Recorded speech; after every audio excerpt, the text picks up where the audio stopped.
Good morning, welcome back. Good afternoon, good evening, welcome back. It is Sunday, August 6th, 2023. We've only got one birthday, but we got a couple of events to talk about real quick.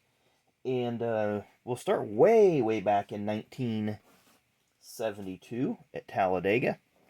James Hilton won his second and final career Cup Series race. And Ramo Stott, ARCA/USAC driver, finished second. And that race was kind of dominated by independent drivers a little bit because there was a tire issue. Of course, if you know the history of Talladega, there was a lot of tire issues going on. And you brought your own tires to the track. And Hilton apparently had some harder compound tires. Maybe they used at another track. And a lot of the new, the better finance drivers were buying the new tires that Goodyear had, and they kept blistering them and having tires separate and have all sorts of problems. And Hilton just ran his tires and didn't have any problems and ended up winning what would be the most likely the biggest win of his career, because his only other win was in 1970 at Richmond. So big deal there for Hilton winning the 1972 Talladega 500. Fast forward 6 years, 1978. Lenny Pond wins his only Cup Series race at Talladega as well. And at the time, the fastest 500-mile race in history, slightly over 178 miles an hour, I believe, was the average. Lenny was driving for Renier Racing at the time in a car numbered 54. Of course, the following year, the car number to be changed to 29. Buddy Baker would start driving, and they would have a lot of success at the big tracks. Not sure. I know that there was some issues near the end of the season between Pond and Renier, and some of the other folks in the team caused them to split up. But still, this was a pretty big win for Lenny and for Renier. I believe it was their first win as well. And then on this day in 1994, a race that I was at, we're at that time of season where if I was at a race, this was going to be it because of school and summer vacation and all that. 1994, Jeff Gordon wins the inaugural Brickyard 400. It had a ridiculous amount of entries. I want to say there was like 84 entries for the race. Now, that was elevated, and most people don't know this. Most people don't know this about the inaugural Brickyard 400. It was a combination Winston Cup, Winston West race, kind of like the Riverside races, the Sears Point races, Phoenix races back in this era. And I think NASCAR wanted to do that just to get a little more interest, a little more car count, a little more something. But it was a combination Winston West, Winston Cup Series race. There was one provisional open to the West drivers if they weren't fast enough to qualify.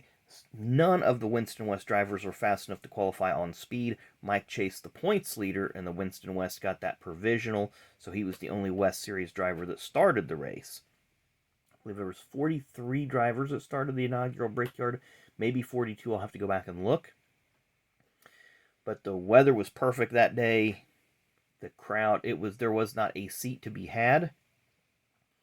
And the outside of the track was lined with vendors. Both y'all know those trucks that they have in the Midway that have like the Joe Gibbs truck, and then the Hendrick trucks and the Roush trucks that just have their drivers.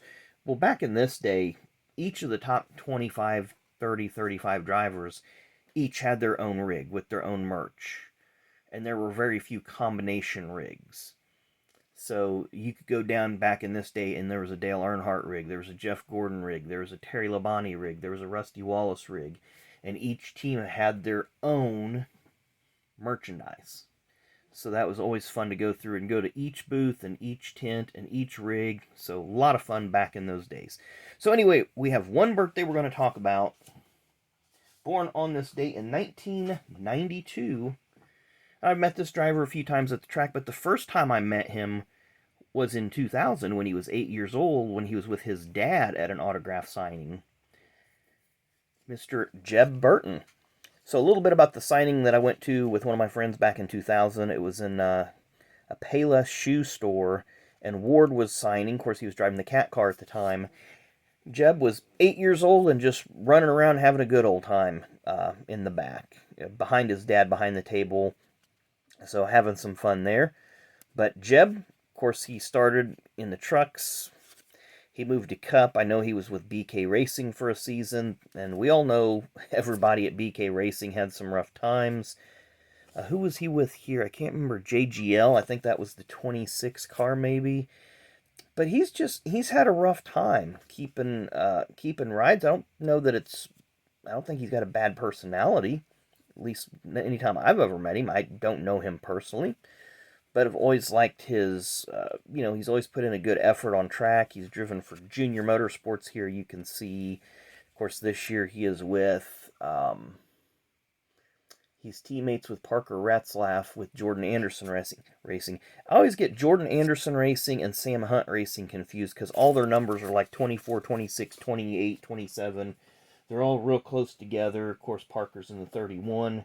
But I just always get those two teams kind of confused because they all kind of came in about the same time. But happy birthday to Mr. Jeb Burton. So anyway, we'll be back tomorrow. Tomorrow being Monday, we'll have Mailbag Monday. Go through more of those hero cards that I picked up. And like I said, this is going to be a while before we get through this entire box. So it wouldn't surprise me if we get all the way, if our Mondays carry us all the way into November doing this, because there was well over 800 hero cards in this box. So anyway, thanks again for watching. Really, really do appreciate it. Enjoy the racing today from Michigan. Should be a decent show. Michigan always puts on a good race for the most part, and now they only have one race a year, so it makes it more challenging because they don't have any notes to go off of. So thanks again for watching, and we will see you tomorrow.